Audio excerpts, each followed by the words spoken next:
Welcome back to my YouTube channel, everybody. The sun is shining. I am happy. I have got some desk DIYs in this week's video, and I'm also going to show you my kind of setup. I struggle with the whole working from home, so I've been trying to set up my desk in a way that motivates me to do some work. I'm going to get straight into the video with the DIYs. So I'm going to put timestamps here, and then I'm going to show you my desk setup, and I'm going to share a Mac hack with you that will hopefully save you some pennies. For the first DIY, I'm going to make a raised shelf. I don't know the technical name for this, but I want to make a shelf for the monitor screen to sit on that will raise it up and it'll give me storage underneath. So I am using some scrap 2x4s that I have. I think they're 2x4. I was about to say 4x4, but that's too cheap. So I'm using some scrap 2x4, and essentially I have two side pieces and I have two of them stacked on the side piece. I hope it makes sense when you see how I make this, and I'm just using my miter saw to cut these to size. Once I have all my pieces cut to size, I'm then going to assemble them, and to assemble them and stick them together, I'm using wood glue and some wood screws. I was going to use my nail gun, but I ran out of nails. And I also have brackets for the inside. All of the materials that I'm using I already had like in my kind of crafting kit and my toolbox. I wanted to just use scraps and things that I already had. So it cost me nothing to make this, but I did already have the kind of materials as scrap in my kit.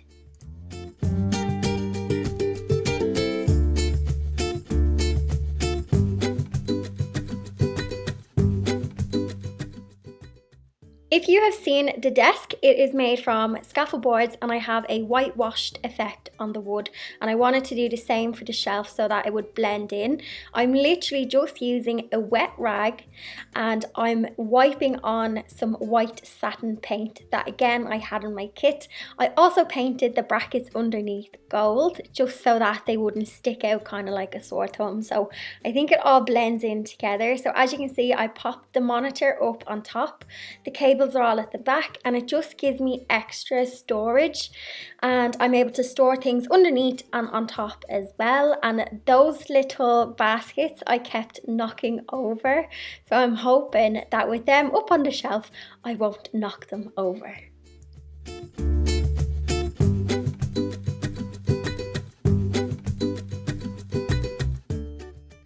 As I was filming this, an Amazon delivery came, and Blondie loves the nail box, and this was my current view.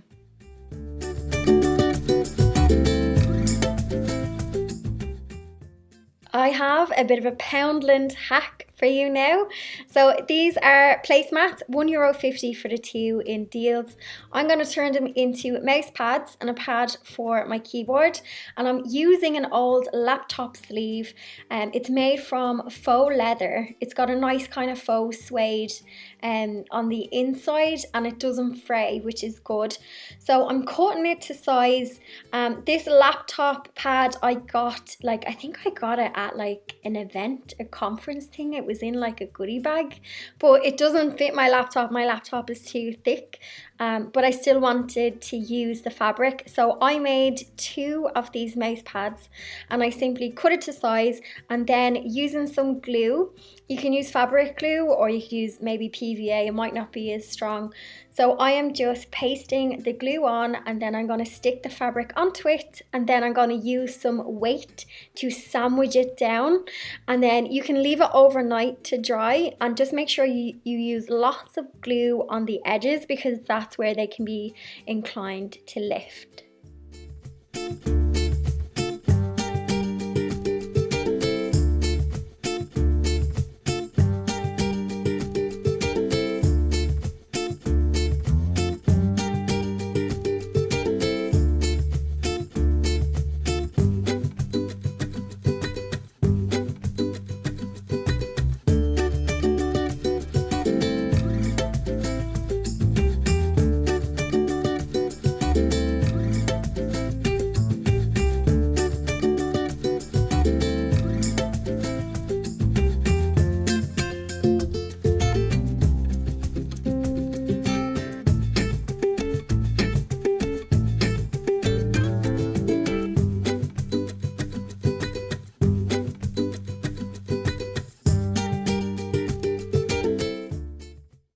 So I'm going to show you how to hack your MacBook into a desktop, save yourself lots of money.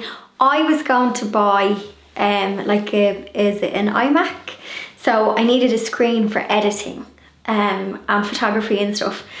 And I had seen people just plugging their laptops in. This isn't a new thing, but I'm hoping it might inspire someone. So it cost me like €300 to do a desktop setup because I don't need an iMac, if that makes sense. I only need the screen. So HDMI cable, desktop, and some Bluetooth accessories, and you can make your own desktop setup.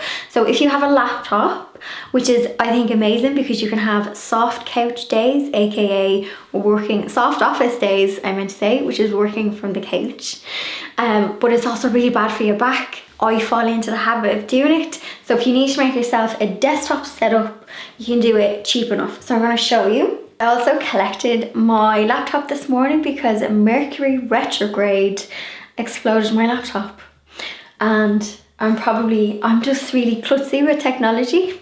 Anyway, so we've got MacBook password 1234 from the laptop repair people. I better change that. So can you see I've got a HDMI cable and I'm going to pop that into my laptop. So I just moved it around so you can see better. So basically my screen is now on the desktop, and if I get my mousey, I can move this over. Like magic, it's on the screen. I can have you've got double screens at the moment, so it's handy if you're editing a video. Am I in shot? Simply HDMI cable. Now I've got a keyboard and a mouse. What you can do is, once you have the power plug plugged in on your laptop, you can close this and it'll take a minute. That'll come back on and you can put your laptop underneath here. I'm going to move this. I probably should have put the cable underneath the thing, but I wasn't thinking. You can just go under here and you now have your keyboard. This is a Bluetooth keyboard. It's actually the Apple one. I just bought the Apple one because I knew they'd marry with each other. So the mouse and the keyboard Bluetooth up to the laptop, and I can get out my little DIY mouse pad, and I can then, this is my Mac then, so I can use this then to edit videos if I'm editing photography, whatever I'm doing. So basically I've created a desktop through my laptop. And I know HDMI cables and this is nothing new, but it was new to me, so it might be new to someone out there, so that's why I'm sharing it. So it cost me I think about $320 to set it up. The Bluetooth keyboard and mouse from Apple I think was €185 for the two of them, including delivery. And my monitor is a HP. It has built-in sound, so I don't have to go by the sound of this, and I think that was $175, and I got that from Curry's PC World. So yeah, the guts of 300 and something gave me this desktop setup on the cheap, so it means I can save me some money. So I actually got inspired to talk through my desk because I was watching Mr. Carrington a couple of videos back. He was showing his desk setup and I was like, oh, this is nice to watch because it's nice to see how other people are working, and I loved how his was quite minimal. Mine is a bit chaotic, which probably represents my chaotic creative mind, but I tried to keep my desk as tidy as possible. But if you watch my declutter videos, you'll know that it can be a bomb site. So creative stuff is down here because I can only do one thing at a time. So my sewing machine is right down here by my feet. 2 seconds to pop it out and set up my sewing space. I don't keep my sewing machine out all the time because every week I edit YouTube videos, so this has to be the edit space, but not every week I would sew on my machine. So anything like creative tools I keep in the cupboards, in the presses behind me, and then my sewing machine is at my feet. And then I need to be able to quickly change up the space. So by making this extra little shelf, I can stack everything, push it under, and then that's it. And then this can become a workspace. My actual table is scaffold boards. It's an old DIY. I think I did it 2 years ago maybe. reclaimed scaffold boards, basically just drilled together, 3 small ones, and they still have the metal on the end. And then my legs are the Ikea, I don't know the name, but you can raise it into a standing desk if you want, but I never do that. I know Mr. Carrington had a desk that was electric and you could just raise it electric, which I think is deadly. This is not electric, it's manual, so I think that's probably why. But I have it set up so that it's kind of like a good, you know, posture for me. I had fallen into the bad habit of working from the couch, which I think we possibly all did because it was a novelty working from home, and I would feel physically sluggish and brain foggy, and I think that's just, you know, lockdown at the moment. It's that kind of, it's hard to work because you've got that foggy feeling. So I find by coming into the office, I'm so lucky that I have a bedroom converted into an office. But even if you can set up that space, maybe in a living room corner or a kitchen corner where you can have maybe a desk. In my other office videos, because I can never get it right, you guys had suggested moving my desk to the window, and I have to say 100% that's the best thing I've done. I do get distracted by looking outside at the birds, but it definitely gives me that hit of light, especially like in winter and with the days being so grey. It's actually sunny today and it's an instant like mood booster. So on my desk I try and keep it as clutter free, but I'm looking at it, it's already a bit cluttered. So I have 2 pots that gather like junk, but this little pot is like the beauty pot. I keep lip balms and hand creams because hands are just getting so dry nowadays. Lip balms and hand creams, and then I just have a pot for pens and scissors, but this is just like a grab pot because the Ikea Alex unit that's beside me, you might have seen the video for that. That's where I keep all of my like fabric scissors, glue guns, like the other stuff, but I try and not keep too much on my desk. So I have these 2 little pots, and it's great now that they're on this shelf because when they were just on the table, I kept knocking them over and I'd get the rage. And then all I have then is notebook, keypad mouse, and then my setup for days when I'm like writing blog posts, editing videos. Officey days I call them.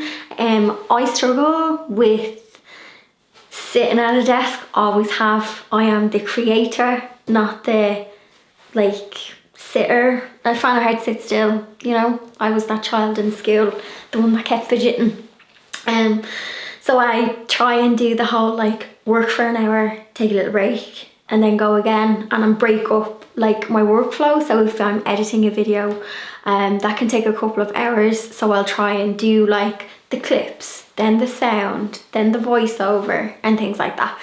So if you are struggling with working from home, I totally get you, because that whole going to work reset, so like commuting to work, although I used to complain about it at the time, that reset in the day is not there because you're in the house. So working from home can be quite testing because you don't have that separation between home and work, and you can be on a call and the washing machine's going and there's these constant kind of distractions everywhere.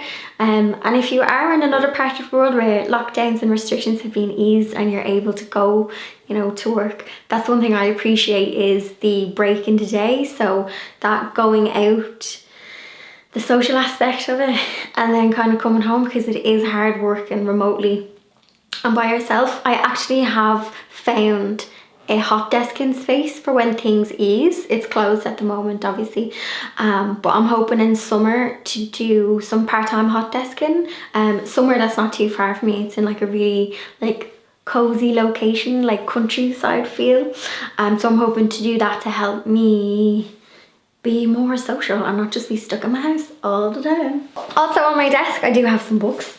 I love a good book, and I'm trying to, like, I do listen to like podcasts and stuff, but I kind of feel like it's too much digital and I don't want to read a book off a device because I'm on devices too much. So 2 books I'm loving at the moment is Rescue, Restore, Redecorate, Amy Howard Guide to Refinishing Furniture and Accessories. So I picked this up off Amazon. I would love to one day write a book. And then I look at people's books for inspiration and just to see, and then I get imposter syndrome and I'm like, wow, this is amazing, I could never do that. And I'm like, no. But anyway, one day. And then also Furniture Bible, this is more about staining and restoring kind of like older pieces of furniture. Really good book, haven't read it all, but I have an antique sewing machine upstairs that I'd love to restore, and it tells you how to kind of like gently strip. I think I can be quite hard on pieces of furniture. Gently stripping, and then different like polishes and stains to kind of like do it. So I think, yeah, that's on my list, but I really want to treat it kind of with respect. I don't want to kind of paint it. I want to give it a good restoration. That's everything that's on my office desk. Normally there's a cup of tea or 10, but thankfully my office is right next door to the kitchen, so I can just keep going in and out with my tea. The pink phone on my desk doesn't work, it's for decoration, and it sometimes falls off when I'm doing crafty bits, but sure, look. I just have a lamp which I keep, that's just there kind of for like the evening or dark afternoons when it's grey. Just pop the lamp on. Sometimes in the morning I'll start work early, so maybe 7:30 I might come in and start editing a video, just because I'm better in the morning. And instead of putting on the big harsh, like I have like a white craft light, this is a bit more like gentle light, so it kind of eases me into the workday. So that is my desk little DIYs. I hope you got some inspiration from them. My Mac hack, I'm giving you all of the knowledge this week. Let me know if you already knew about the Mac hack, or if you didn't and you're gonna try it. I hope I've saved you some pennies, because iMacs be expensive, and if you can use what you already have and set yourself up a little station, I hope I've saved you some pennies. So please share your working from home tips or working remotely tips in the comments below, so other people can read and get some inspiration to get motivated. There's a phrase about motivation. It's like, don't wait to be motivated. So my thing is, I'll give myself like 10 minutes. If I just do one thing on the list for 10 minutes, and then I find I'll finish it, or I'll do it in less than 10 minutes. So don't wait to be motivated, just begin, and then you'll build momentum. So it doesn't work all the time, but that's my little nugget. Anyway, that is me for this week. I hope I inspired you, and I will see you all in the next video.